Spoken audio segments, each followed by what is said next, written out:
Hello and welcome. Legally Brief presents the Child Athlete Abuse Podcast. I'm your host, Judie Saunders. I'm a lawyer, mother, and survivor. I work with competitive athletes and their families who are confronting abusive coaches. This podcast is for parents and athletes who are fed up, dealing with fear, and searching for answers. On today's episode, we're going to discuss the policy that's used by the U.S. Center for Safe Sport and national governing bodies regarding abuse survivors remaining anonymous. We're going to talk, and you'll have some takeaways about where this policy comes from of being anonymous. We'll talk about, is it effective? And can parents really trust that they can anonymously report a coach and then have their child continue to train in the sports facility unnoticed? We're going to talk about where this policy of being anonymous, what it's rooted in. Is it the belief that parents and athletes can report this abuse and that someone, a higher authority in the sporting community, will stop the abuse? I'll give you a reminder as to why it's important for survivors and their parents to report abuse to local law enforcement and not just stopping with a national governing body or the Center for Safe Sport. You'll understand, as I'm sure many do already, that hard choices have to be made, but that it is important to speak out if you want to move forward. While I sincerely hope you enjoy listening to this podcast, remember the contents of any show is never a substitute for contacting and speaking directly with a licensed attorney who knows and understands your unique circumstances. Past episodes of the podcast can be found on my website, jsaunderslawfirm.com. And also, when you go over to the website, be sure to take a look around for additional information, answers that speak directly to parents and athletes. You also have an opportunity while on the website to sign up and subscribe to the newsletter. When you're ready to speak directly to an attorney, call the office for a confidential conversation. The number is 212-709-8141. And if you love what you've heard on the podcast, don't forget to hit the subscribe button and also leave a rating and review. Thank you for your time, and I hope you enjoy the show. So getting into this subject, let's start by giving you a story. It's an anonymous post detailing abuse that I've spoken about before, but I thought that it was so textured, and the athlete, who is a member of USA Cycling, what she wrote about, she talked not only about the abuse, but then she also gave us some insight into her personal experience after she filed the complaint with the United States Center for Safe Sport. And for purposes of this show, I'll just refer to it as the center, but that's what I'm referring to. So the athlete that I'm referring to, and I mentioned I gave her the name before as Roxy, and I'll use it again in this. She described how she was manipulated, how she was sexually assaulted by her coach. She went through the process of reporting that. So she filed a report. So that would be step one. You file a report online at the United States Center for Safe Sport. And there's also a tracking, and there's also an option of an athlete if they want to file a complaint with their sports national governing body. And in this case, it would be USA Cycling. Roxy filed with the center. After filing with the center, she received a response, and she talks about going through that process. And that's what we're going to focus on today. And throughout this episode, I'll share with you some insight and some tidbits into what Roxy's experience with and what her cautionary tale was, so to speak, for other athletes going through this. So the United States Center for Safe Sport, for those that don't know, maybe they're new to a sport, maybe they're younger parents just enrolling their kids, or you've never had to deal with this issue and now you've learned of abuse and you're wondering what to do next. The center was created in 2017 by the United States Olympic Committee. It's an independent organization, and their mission is to protect athletes, protect their safety. The center is an act of Congress. If you go to the Ted Stevens Act, you will see reference to the center there.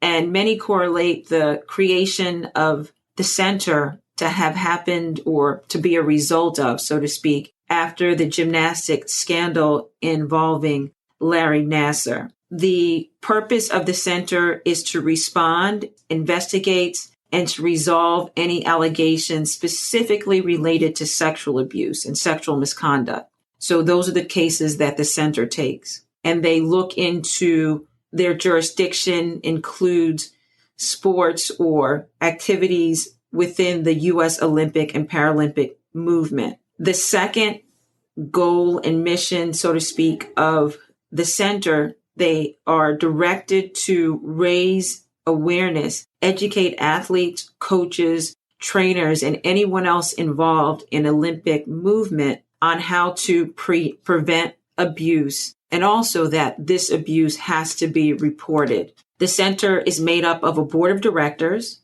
It includes experts on abuse, investigators, and experts on ethics and ethical compliance. They meet 4 times a year where they update their policies, their practices, and their procedures. So that's just a little summary on the center. Similar, and parents should understand that your child's sport is also overseen at the competitive level by a national governing body. I mentioned in the case with Roxy, it's USA Cycling, but we know that a similar governing body is USA Gymnastics. You also have USA Skating or wrestling or lacrosse. And they also set policies, codes, and procedures that coaches are supposed to abide by. Coaches and the athletes are members. It's a privilege. It's not a right. These national governing bodies, not only do they hold the membership where they educate, where they inform, they oversee, they plan events, they deal with the judging, assigning judges, and they really work as an organization and an entity that oversees the individual sport. So in the case of Roxy, when the abuse happened, she filed a report with the center. So parents, you've learned of abuse.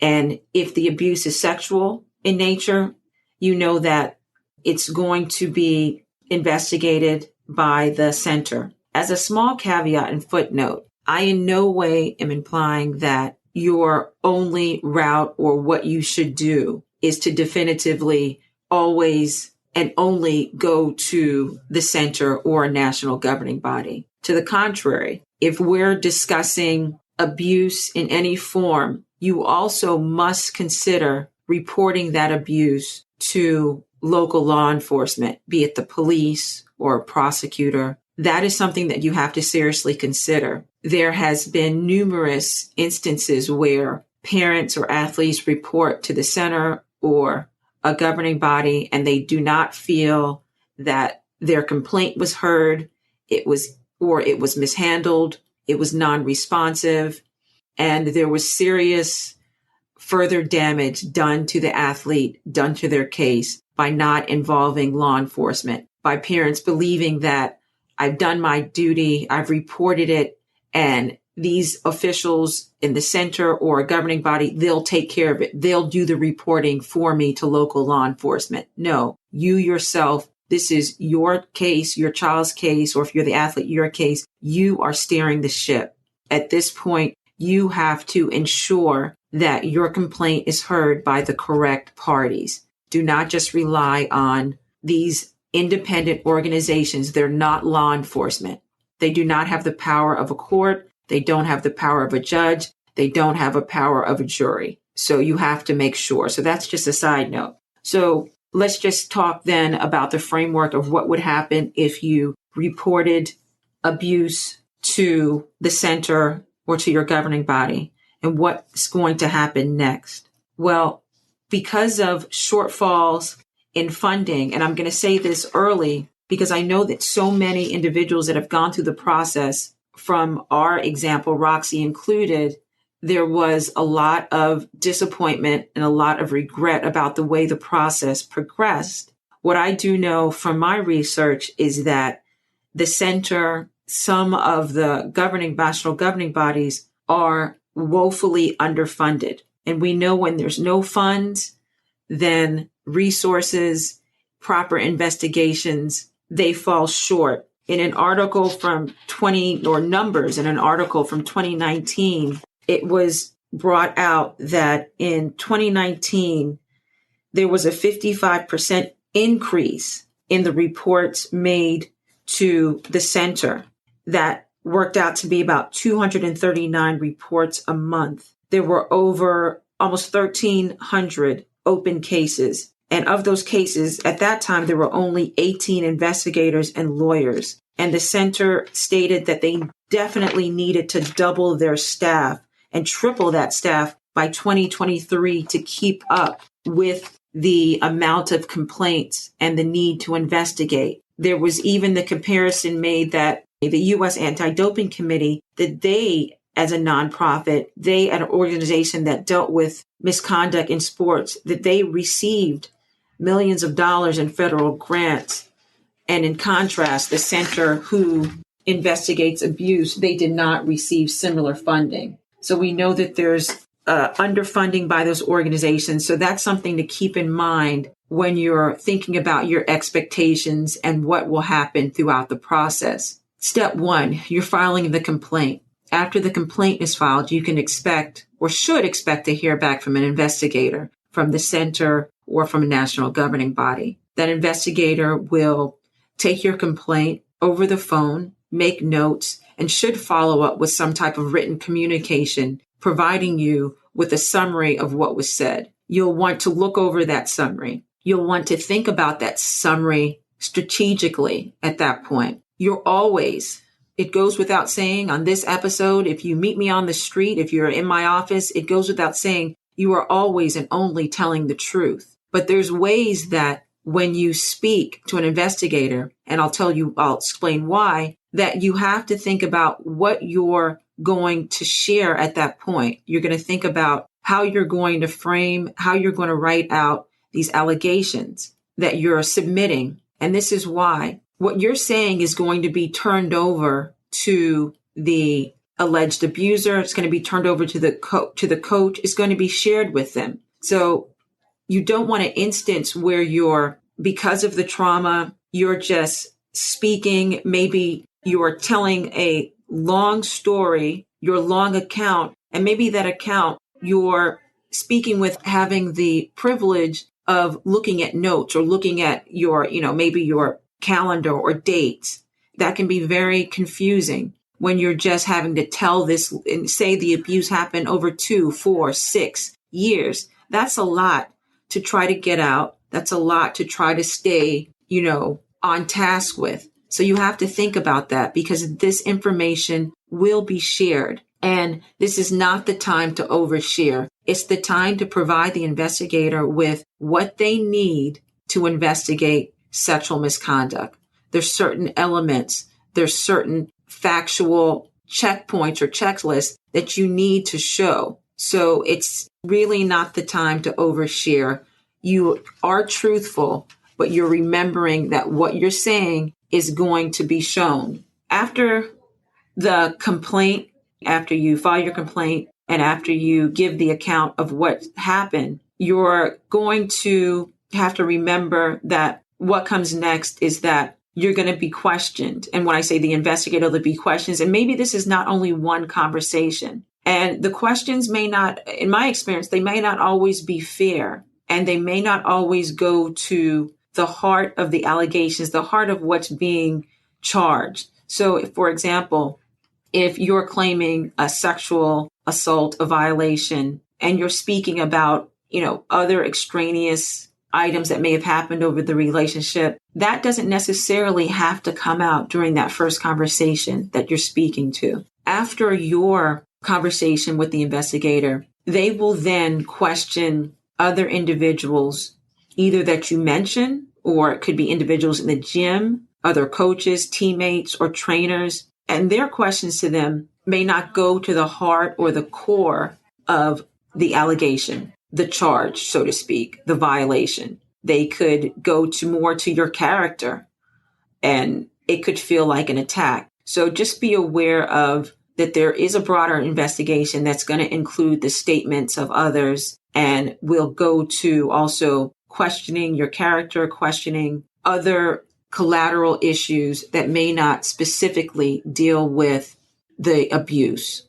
So after the complaint, after the questioning of you, the questioning of other witnesses, and the confirmation correspondence that you can receive, be it in the mail or by email, you're going to want to read that. And if you don't get that, ask specifically, can I have a copy of the complaint that's going to be drafted, that's going to be filed and shown to the coach? Can I see that? I want to check it for accuracy. Proactively ask for that.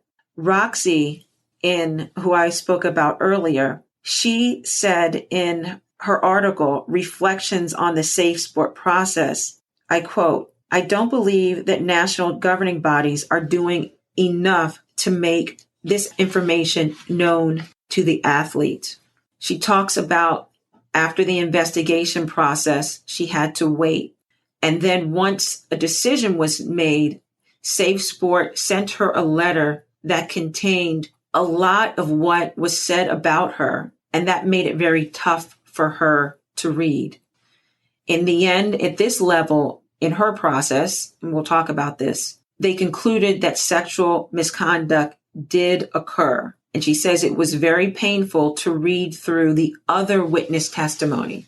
You're going to be privy to, it may be redacted or names will be removed, but you're going to see what other teammates, coaches may have said about you. And that's something that you have to be prepared for in this process. The center's process, it includes the complaint, the investigation, the speaking to and of witnesses, the gathering of evidence by way of these witness statements. Hearsay is allowed.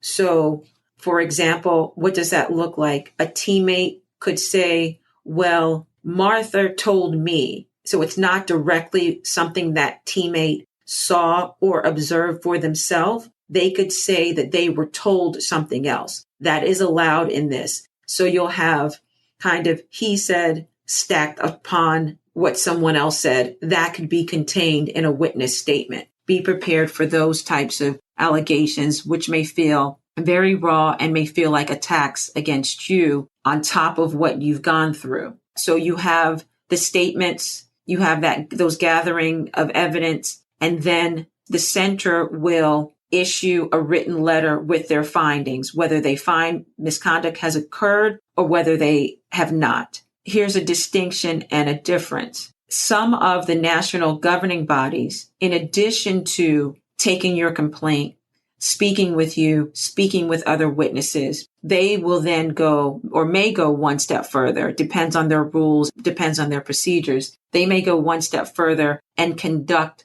kind of a quasi-judicial hearing. So we're not really thinking it's not a traditional court hearing with all of the rules, but it is a hearing that could be held remotely, virtually, where you're allowed to give a statement. You're allowed to have an attorney. The coach may have an attorney. You're allowed to cross-examine the coach. And there's a panel, usually a panel of 3 volunteer panel members that preside over the hearing, that make decisions, listen to all the evidence, and then act also kind of as if a jury. They deliberate and they give you the findings, and then they impose whether, if there's a finding of wrongdoing, they'll impose sanctions on the coach. So that's where it could differ between the center and a national governing body. Then where we have a convergence and where the center and governing bodies come back together, so to speak, in the process, and it looks similar, is when you go to the step where if there's a finding against the coach and the coach is not in agreement,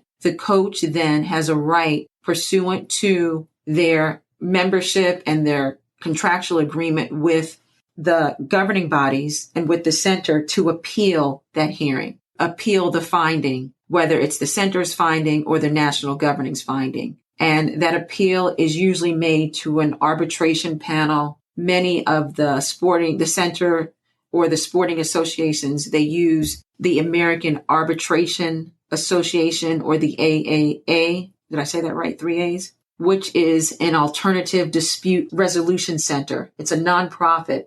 And what do you expect? So in this type of appeal arbitration process, there's only 2 parties. And guess what? You are not, quote unquote, a party to the arbitration process.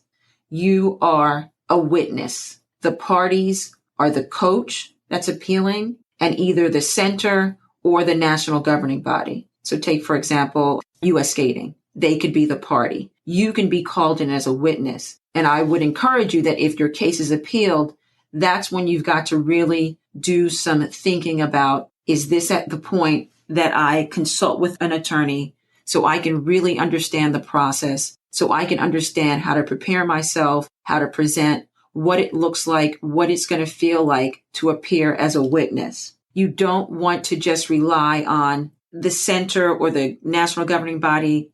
They have my back. They have my case. They're going to present my story the way it should be presented. Sometimes these appeals are done all in paper. And by that, I mean you as a witness, you don't even appear. They just present everything written, complaints, appeals, briefs, written request, so to speak. They submit it to the arbitrator and it's reviewed without live testimony. If there's going to be appeal, you want to insist that you participate at that level to ensure a full and fair hearing of what's happened to you. So we know that going back to the process, there's going to be 2 parties, the coach and the organization. You are not a party. You're a witness. It's virtual. Hearsay is allowed. You have no right to appeal the process.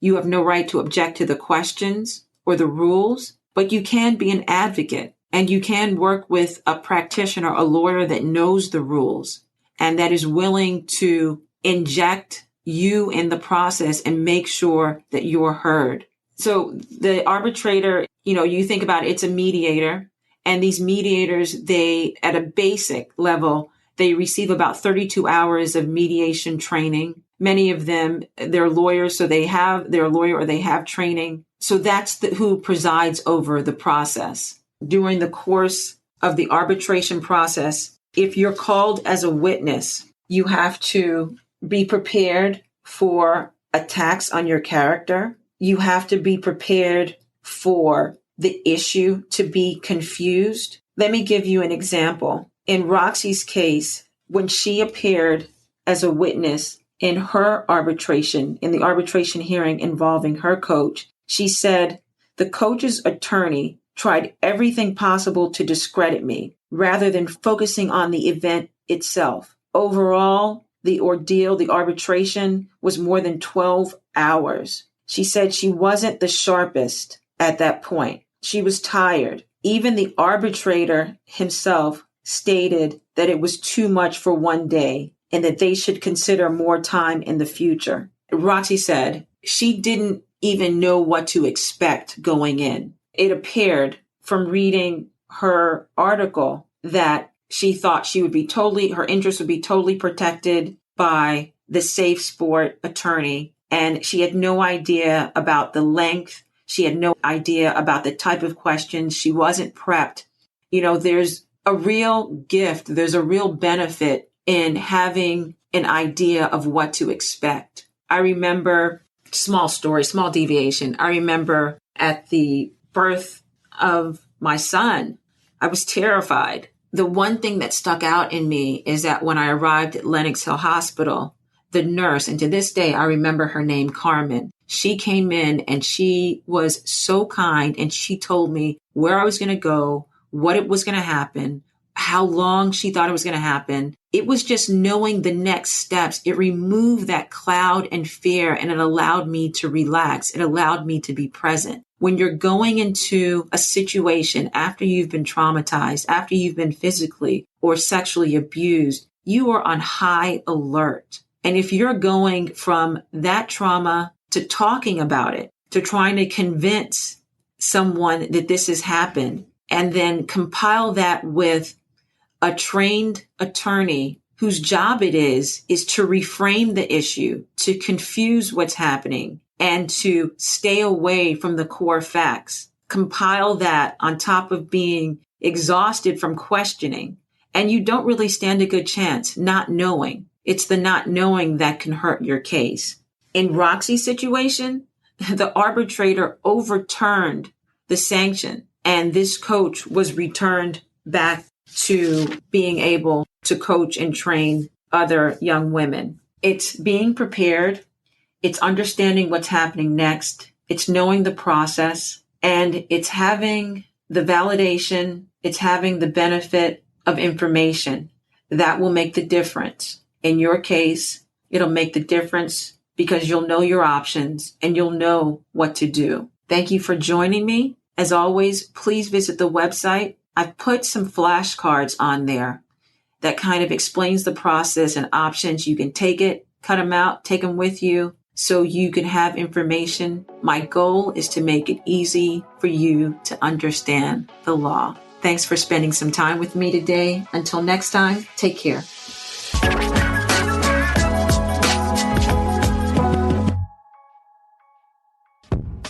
All information and content in this podcast is provided for entertainment purposes only. Nothing in this podcast shall constitute legal advice and shall not create an attorney-client relationship. This information is general and may not be applicable to your particular circumstances. You should review your particular circumstances with an attorney. All liability with respect to actions taken or not taken based on the contents of this podcast is hereby expressly disclaimed.